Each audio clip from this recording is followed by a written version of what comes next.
Welcome back, students. Next topic that we discuss is suggestions for removal of poverty in India.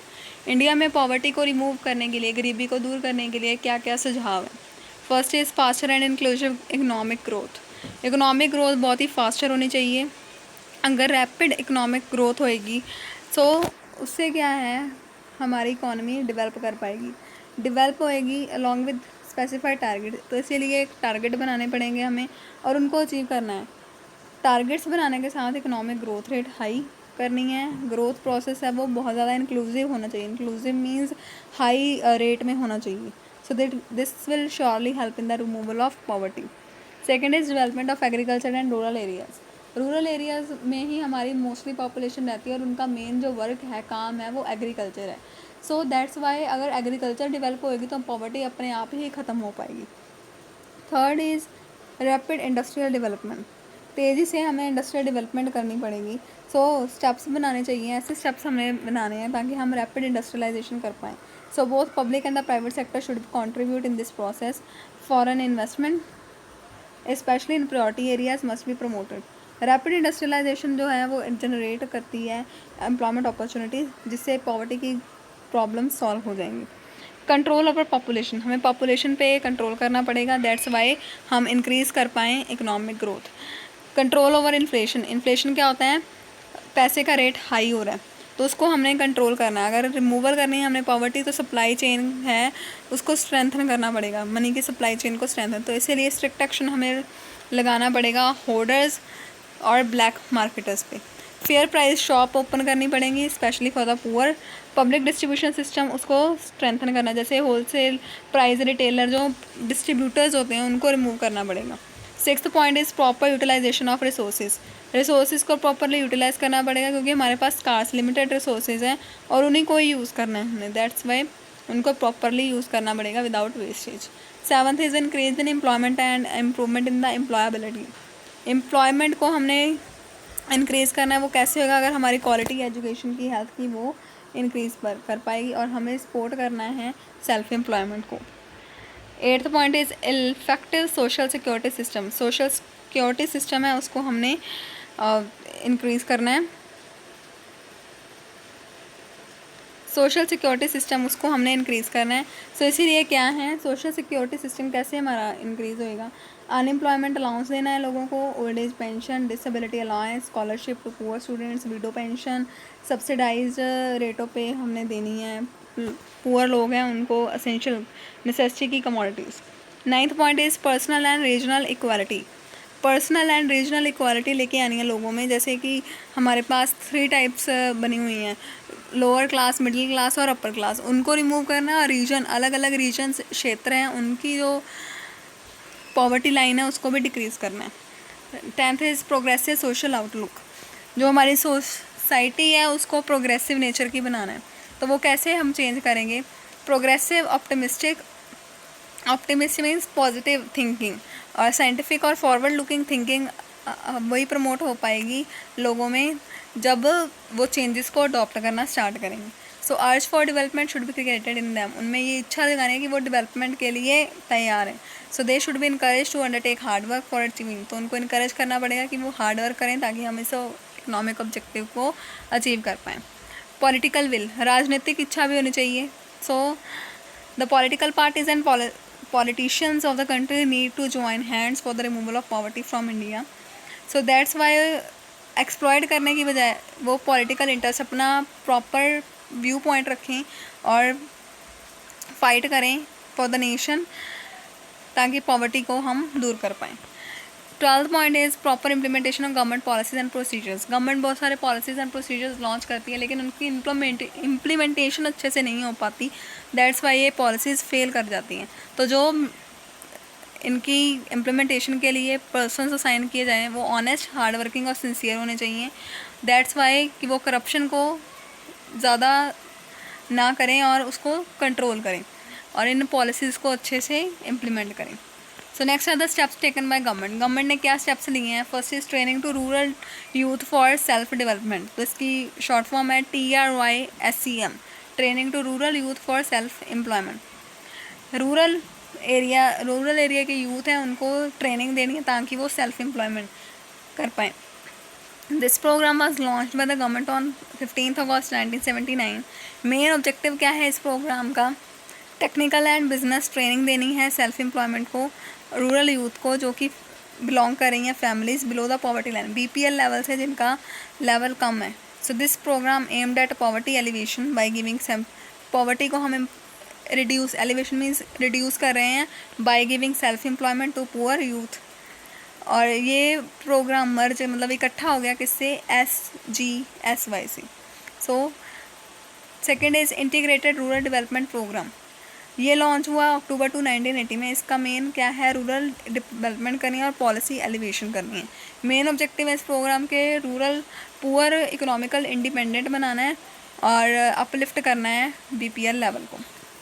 Third is rural landless employment guarantee program, ये launch किया 15 अगस्त 1983 में ताकि ये employment generate कर पाएँ landless poor in the rural areas को। So ये program mainly aim कर रहा है quality of life to the landless poor and to take them out of the state of poverty. Quality life देनी है landless poor लोगों को और उन्हें स्टेट ऑफ पॉवर्टी से बाहर निकालना है।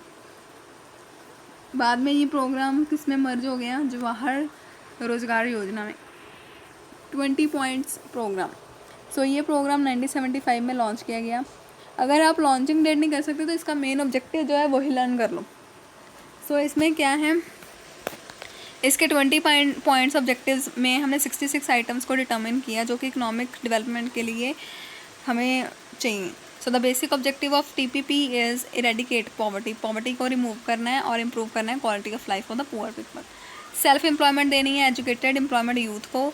सो दिस प्रोग्राम है इसका मेन एम यही है कि सेल्फ एम्प्लॉयमेंट देनी है एजुकेटेड अनएम्प्लॉयड यूथ को। Self employment programs for the urban poor, so urban poor लोग जो शहरों में लोग रहते हैं उनको हमने देना है सेल्फ एम्प्लॉयमेंट।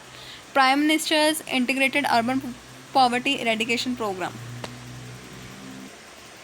सो प्राइम मिनिस्टर ने इंटीग्रेटेड पॉवर्टी मतलब इकट्ठी एक पॉलिसी बनाई है जिसमें अर्बन पॉवर्टी इरेडिकेशन है। सो इसका मेन ऑब्जेक्टिव है कि इसने मेन कॉजेज़ कारण ढूंढने हैं कि क्या है अर्बन पॉवर्टी के, उसको कैसे हमने रिमूव करना है। 8th point is prime minister रोजगार योजना, और ये रोज़गार देते हैं जो अनएम्प्लॉयड यूथ है और जो कि बिलोंग कर रहा है पुअर फैमिली से। नेक्स्ट इज़ जवाहर रोजगार योजना, सो मेन ऑब्जेक्टिव है दिस स्कीम का ये प्रोवाइड करेगा गेनफुल एम्प्लॉयमेंट एंड इरेडिकेट ख़त्म करेगा पॉवर्टी को। Next is a prime minister employment generation, जो आप पॉइंट्स लर्न कर पाओगे इजीली वही आपने लर्न करने और उसके बारे में इंफॉर्मेशन लर्न करेंगे। सो दिस प्रोग्राम लॉन्च किया 15 अगस्त 2018 में और इसका मेन ऑब्जेक्टिव है, सभी का ऑब्जेक्टिव तो पॉवर्टी रिमूव करना ही है। सो किसी में अर्बन एरिया है, किसी में रूरल एरियाज़ में, किसी में कारण भी ढूंढने और उनके सोल्यूशन भी देने।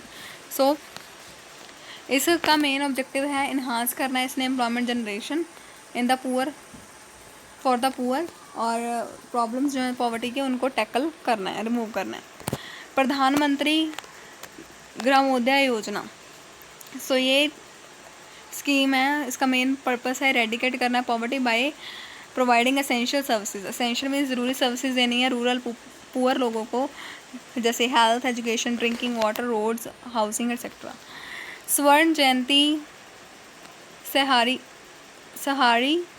रोजगार योजना, सो इसमें पॉलिसीज़ जो हैं मेन ऑब्जेक्टिव का है ये एम्प्लॉयमेंट देगी अर्बन पुअर को और इसका मेन एम ये भी है कि ये रेडिकेट करेगी अनएम्प्लॉयमेंट और पॉवर्टी को इंडिया में। बस इतने की पॉइंट्स आपने लर्न करनी है।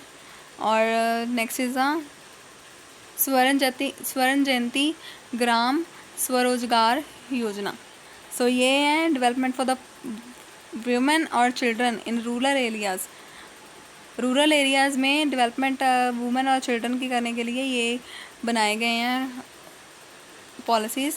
और इसमें क्या है वुमेन एम्पावरमेंट को मेन इम्पॉर्टेंट रोल दिया गया है और इंक्लूजन क्या है इसका, एटलीस्ट वन वुमेन जो है उसको आइडेंटिफाई किया जाएगा पुअर फैमिली में से और उनको ये रोज़गार देंगे। नेक्स्ट इज़ संपूर्णा ग्रामीण रोज़गार योजना, ये लॉन्च की गई थी सितंबर 25, 2001 में और इसका मेन ऑब्जेक्टिव है कि ये प्रोवाइड कर रही है additional veg employment in rural areas. Mahatma Gandhi national rural employment guarantee scheme that is called MNREGA, और इसका मेन ऑब्जेक्टिव जो कि अभी भी चल रही है। इसकी फ्लैगशिप स्कीम है जो गवर्नमेंट ऑफ इंडिया ने बनाई है फॉर द इंक्लूसिव ग्रोथ, और ये प्रॉमिस करिए कि एटलीस्ट 100 डेज़ गारंटी एम्प्लॉयमेंट देगी इन अ फाइनेंशियल ईयर, एक साल में, for at least 1 member of every rural family. जो गांव में रहते हैं लोग, उनकी एक फैमिली में से एक पर्सन को तो वो गारंटी जॉब देंगे ही देंगे। So this is a main M of MNREGA scheme. Next is the evaluation क्या है, चेकिंग क्या है पॉवर्टी एलिवेशन प्रोग्राम्स की। अचीवमेंट दी गई हैं, इन पॉइंट्स को आप रीड आउट करोगे। सो ये मिटिगेट कर रहा है, मिटिगेट मीन्स टैकल कर रहा है problems of poverty. Various PAPs programs launch किए गए हैं जो इम्प्रूव करें स्टैंडर्ड ऑफ लिविंग इन जो कि बिलो पॉवर्टी लाइन से हैं। ये प्रोग्राम स्ट्रेंथन कर रहा है role of PRIs in the process of poverty removal programs हैं उनको चेक कर रहा है। सो ये इंपॉर्टेंट रोल प्ले कर रहा है for promoting welfare of various under privilege sections. Under privilege sections क्या होते हैं, SC STs minorities disabled persons, उनको ये मेन प्रमोट कर रहा है welfare scheme programs. So PAPs have made significant contribution to the cause of women empowerment. These help in the enhancement of growth rate of the economy और play करते हैं important role in the fulfilment basic needs of the poor, और integrate करते हैं ये rural, इकट्ठा कर रहे हैं रूरल और एग्रीकल्चर डेवलपमेंट को, ताकि हम प्रमोट कर पाएँ रूरल के गाँव को तो डेवलप करना ही है, साथ में एग्रीकल्चर को भी डेवलप कर पाएँ। इसके फेलियर क्या हैं, ये प्रोग्राम है वो रेडिकेट प्रॉपरली ख़त्म नहीं कर रहे हैं पॉवर्टी को। ये सभी प्रोग्राम्स लॉन्च किए गए हैं, लेकिन इंटर रीजनल हर एक क्षेत्र में ये वेरिएशन चेंजेस हैं इन स्कीम्स के बारे में। सो डेफिनेशन जो है पॉवर्टी की वो एम्बिजियस है इंडिया में। सो रिज़ल्ट क्या निकला है, large number of non deserving people हैं वो एडवांटेज ले रहे हैं पैप्स इस सिस्टम की। So as compare to the magnitude of poverty, जितना हम एरिया देखेंगे पॉवर्टी का है, सो रिसोर्सेज जो हैं वो बहुत कम है। ज़्यादा लोग पुअर हैं लेकिन जो रिसोर्सेज देने हैं उनको वो कम है। सो इम्प्लीमेंटेशन है दिस स्कीम की वो बहुत ज़्यादा पुअर है, इम्प्लीमेंटेशन अच्छे से नहीं होती। सो इन्वॉल्वमेंट है जो PRIs की वो रिज़ल्ट कर रही है पॉलिटिशियंस को कि वो पॉवर्टी को एरेडिकेट नहीं कर पा रहे। So non deserving people enjoy कर रहे हैं इस प्रोग्राम की स्कीम्स को। So there is a widespread official corruption in the implementation of PAPs. So there has been a lack of coordination. बहुत ज़्यादा coordination नहीं है इस programs में, so cooperation नहीं है एजेंसीज जो कि इससे रिलेटेड डील कर रही हैं। न्यू लिबरल इकोनॉमिक रिफॉर्म्स हैं वो रिस्ट्रिक्टेड हैं for the role and competence of government in the fight against poverty due to the lack of awareness. लोगों में अवेयरनेस नहीं है, उनको पता ये स्कीम नहीं है। अगर स्कीम के बारे में उन्हें पता नहीं होगा तो लोग उनको प्रॉपरली बताएंगे नहीं कि इस स्कीम से आपको क्या फ़ायदा हो रहा है। सो वो अपने बेनिफिट्स ले नहीं पाते, दैट्स वाई ये एक सीरियस प्रॉब्लम है इन रूरल एरियाज़ में। So this is all about chapter. Thank you everyone.